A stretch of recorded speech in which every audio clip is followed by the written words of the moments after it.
Hello and welcome back दोस्तों, कैसे हैं आप सब। स्वागत है आप सभी का हमारे इस चैनल पे। आज हम एक नई क्राइम थ्रिलर मूवी के बारे में बात करेंगे। दोस्तों हम लोग बात कर रहे हैं भक्षक मूवी की। मूवी की कहानी थोड़ी अलग है, तो चलिए बिना किसी देरी के शुरू करते हैं आज के एक्सप्लेनेशन के साथ। आशा करते हैं आप सभी को अच्छा लगेगा। तो मूवी की शुरुआत में हमें बिहार का मनवारपुर नाम के एक जगह दिखाया जाता है, जहाँ पर बच्चा बाबू नाम का लड़का किसी लड़की के साथ बदतमीजी कर रहा होता है और ये सीन बहुत ही दर्दनाक होता है। बच्चा बाबू ऐसा बदतमीजी कर रहा था तब वो उसके हाथ में काट देती है, जिसके बाद बच्चा बाबू गुस्से में आकर उसके अंदर मिर्ची लगा देता है और इससे वो लड़की बहुत दर्द में चीखने लगती है।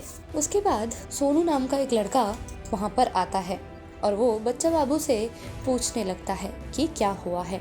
तभी बच्चा बाबू उसको बताता है कि कैसे इस लड़की ने उसको काट दिया है। जिसके बाद सोनू थोड़ा आगे जाकर किसी को कॉल करता है और फिर वापस आके वो दोनों इस लड़की को मार डालते हैं और फिर उसको एक बोरी में डालकर गाड़ी में बिठाकर शमशान पहुंचते हैं। वहां जाकर वो एक लोग को बहुत सारा पैसा देता है और कहता है कि इस लाश को जला दो और अगर कोई तुमसे कुछ पूछे तो कहना कि ये बंसी साहू का चीज है, इसमें टांग ना अड़ाए। फिर शीन शिफ्ट होती है और हम लोग वैशाली को देखते हैं, जो कि हमारे मूवी का प्रोटैगनिस्ट रहता है। रात को उसको उसकी खबरी गुप्ता जी का कॉल आता है और वो उसको बाहर मिलने के लिए बुलाता है।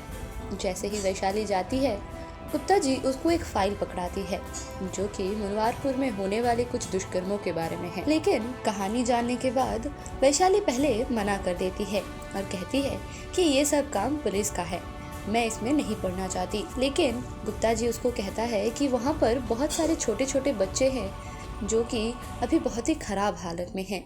अगर हम लोग मदद नहीं करेंगे तो पता नहीं क्या होगा। इसीलिए वैशाली बाद में मान ही जाती है और वो फाइल अपने साथ लेकर चली जाती है। फिर वैशाली दूसरे दिन अपने ऑफिस जाती है, जो कि एक छोटा सा कमरा था। वहाँ पर वो भास्कर जी, जो कि उसके कैमरामैन थे, उनको सारी बातें बताता है कि कैसे मनवारपुर के शेल्टर होम में ये सब कांड हो रहे हैं। अब भास्कर जी और वैशाली मिलकर इसके बारे में क्या करना है वो सब सोचने लगते हैं।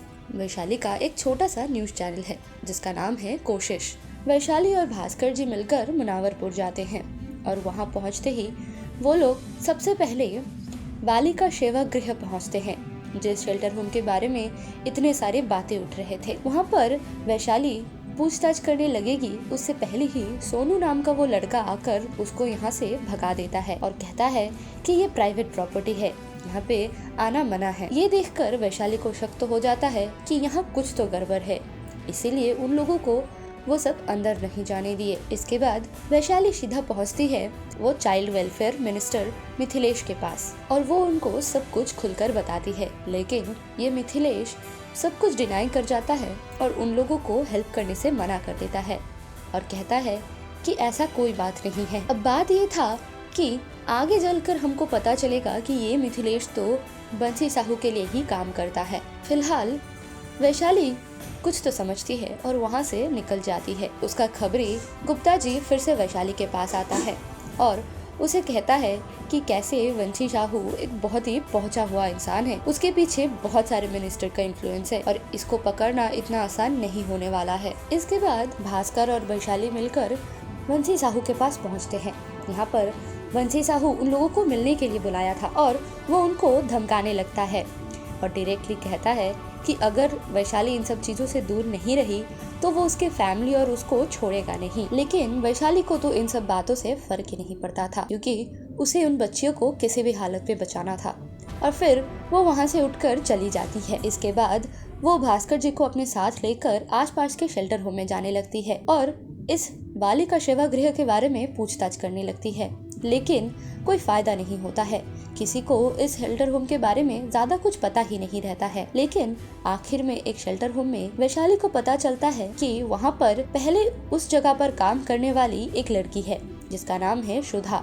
वो पहले वहाँ पर खाना बनाने का काम करती थी। अब ये सुनकर वैशाली को थोड़ी आशा मिलती है और वो सुधा से बात करने के लिए रिक्वेस्ट करती है। तभी उस शेल्टर होम का ओनर जाकर सुधा को बुला कर लाती है। तब वैशाली सुधा से ये सब पूछने लगती है, लेकिन सुधा तो कुछ बोलने से इनकार कर देती है क्योंकि वो बहुत घबराई हुई रहती है और पहले तो वो मुनवारपुर का नाम सुनकर ही बहुत डर जाती है, लेकिन वैशाली उसको समझाने की कोशिश करती है कि उसको कुछ नहीं होगा, वो बस उन लोगों को मदद करे। लेकिन सुधा मानती नहीं है और लास्ट तक जब वैशाली जाने ही वाली होती है तब सुधा उसको रोकती है, जहाँ पर सुधा अपनी कहानी बताती है कि कैसे वो एक बहुत ही गरीब परिवार से थी और उसके पापा उसको उस सेवाश्रम में देकर गए थे ताकि वो खाना बनाकर कुछ पैसे ला सके। अब जैसे ही उसके पापा उसको वहाँ पर छोड़ के जाते हैं, वहाँ पे बेबी रानी नाम की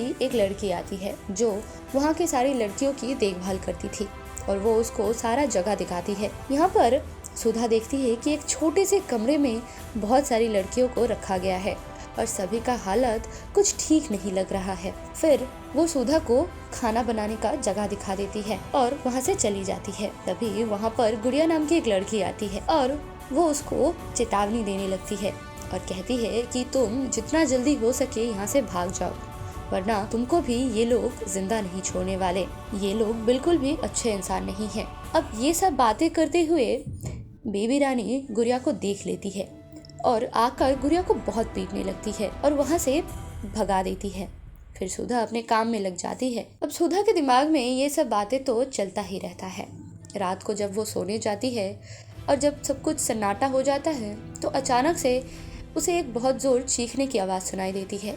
जैसे ही वो बाहर आकर देखती है तो उसे दो लड़के दिखते हैं जो कि एक लड़की के लाश को अपने साथ बोरी में डालकर लेके जा रहे थे। ये देखकर सुधा तो बहुत घबरा जाती है और फिर वो तुरंत उस छोटे से रूम में जहाँ पर बहुत सारी लड़कियाँ थी उस रूम में देखने के लिए जाती है। वहाँ पर पहुँचते ही उसे एक और अजीब सा सीन दिखता है जहाँ कर कि ये बेबी रानी इन लड़कियों के साथ बदतमीजी कर रही होती है। ये देखकर सुधा और घबरा जाती है और वो चुपके से वहाँ से निकल पड़ती है। वो अपने रूम में जाकर रोने लगती है और सोचती है कि ये वो कहाँ आ गई।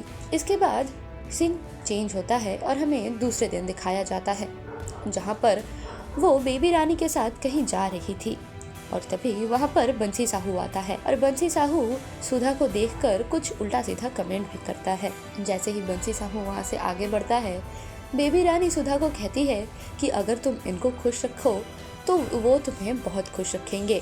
तभी सुधा ठान लेती है कि उसे यहाँ से निकलना ही होगा, वो यहाँ पर किसी भी हालत में नहीं रह सकती। इसके बाद से सुधा अपना मौका ढूंढने लगी और वैसे ही एक दिन उसको मौका मिलते ही वो वहाँ से निकल पड़ती है और किसी तरह अपना जान बचाकर वहाँ से भाग जाती है। जहाँ पर हम ये देखते हैं कि वैशाली और भास्कर जी एक नदी के किनारे खड़े हैं और वो लोग सोचते हैं कि वो लोग कैसे इन सब चीज़ों से उन लड़कियों को बाहर निकाल सकते हैं। फिर नेक्स्ट दिन वैशाली अपने ननद के पति के पास जाती है और सुरेश से कहती है कि वो बंसी साहू के खिलाफ एक पीआर फाइल करे क्योंकि वो एक वकील है। लेकिन सुरेश इसके जवाब में बहुत ही भड़क जाता है और कहता है कि बंसी साहू का पावर तुम्हें पता नहीं है और तुम इन सब मामलों से तो दूर ही रहो, वरना तुम्हारे फैमिली को चोट पहुंच सकती है। लेकिन वैशाली इन सब चीजों से मानने वाली कहाँ थी। वो वहाँ से गुस्से में निकल जाती है और घर लेट पहुँचने के कारण उसका अरविंद के साथ झगड़ा हो जाता है। सोनू बंसी साहू को आकर ये खबर देता है कि ये पीआर फाइल किसी सुरेश नाम के लड़के ने किया है जो कि असलियत में उस वैशाली का कोई रिलेटिव लगता है। ये सुनकर बंसी साहू बिल्कुल भड़क जाता है और अपने बंदों से सुरेश को पिटवा देता है। नेक्स्ट दिन वैशाली को उसका ननद कॉल करके कहता है कि किसी ने सुरेश को बहुत मारा है और वो अभी हॉस्पिटल में है। और ये सुनते ही वैशाली तुरंत हॉस्पिटल पहुंचती है और सुरेश को क्या हुआ ये सब पूछती है।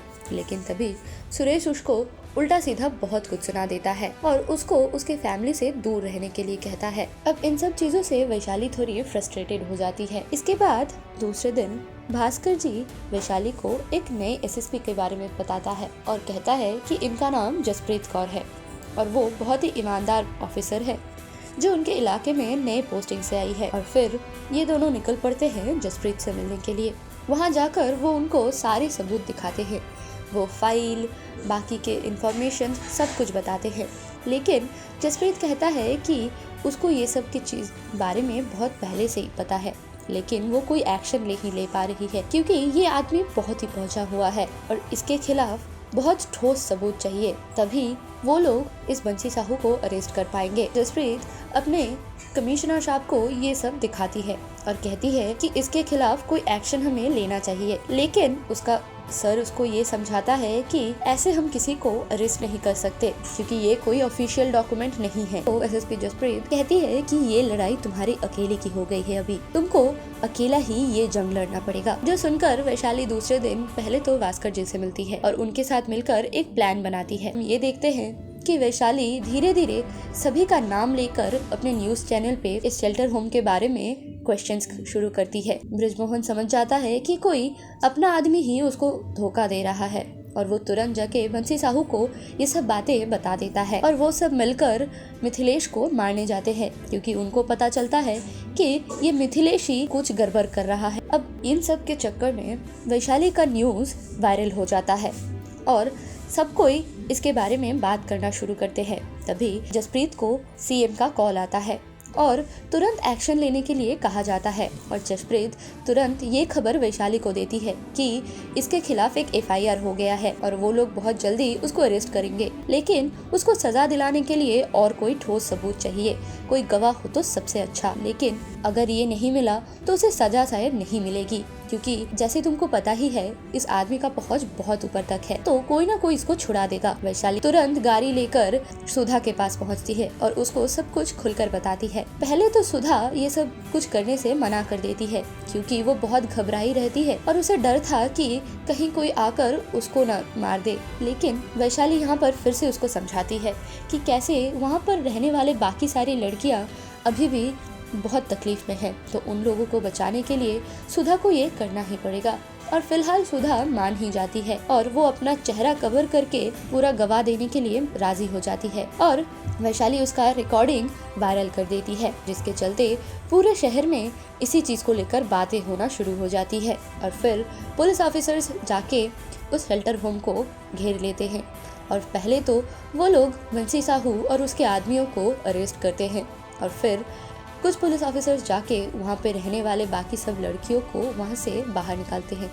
लेकिन यहाँ पे डायरेक्टर ने एक बहुत अच्छा सीन क्रिएट किया था जिसमें कि वो वहाँ पर रहने वाले सारी लड़कियों की फेस कवर कर देते हैं, क्योंकि आपको पता है दोस्तों कि आजकल के ज़माने में भी एक क्राइम के बाद कल्प्रिट से ज़्यादा शर्म तो और स्ट्रगल विक्टिम को ही होना पड़ता है। इसीलिए ताकि उनके फ्यूचर में कोई प्रॉब्लम ना हो, इसीलिए उनका मुंह कवर करके वहाँ से बाहर निकाला जाता है और ये एक बहुत ही इमोशनल सीन हो जाता है। कुछ दिन बाद वैशाली अपने न्यूज़ चैनल में ये खबर फिर से करती है कि सब कुछ रिजॉल्व है और साथ ही साथ वो अपने दर्शकों को ये भी रिक्वेस्ट करती है कि कभी कोई आसपास होता हुआ गलत काम दिखे तो उसके खिलाफ आवाज़ ज़रूर उठाए, क्योंकि ये इंसानियत का मामला है और यही आज तक हमको बचाए रखेगा। और इसी के साथ एक बहुत ही अच्छे नोट पर ये मूवी यहीं पर ख़त्म होती है। तो दोस्तों, कैसी लगी आपको ये कहानी? अगर अच्छी लगी तो हमारे वीडियो को लाइक करना मत भूलना और साथ ही में हमारे चैनल को सब्सक्राइब कर दीजिए, क्योंकि हम आते हैं हर हफ्ते ऐसे ही नए नए मूवीज़ के एक्सप्लेनेशन लेकर। Thanks for watching. आज के लिए बस इतना ही, मिलते हैं नेक्स्ट वीडियो पर।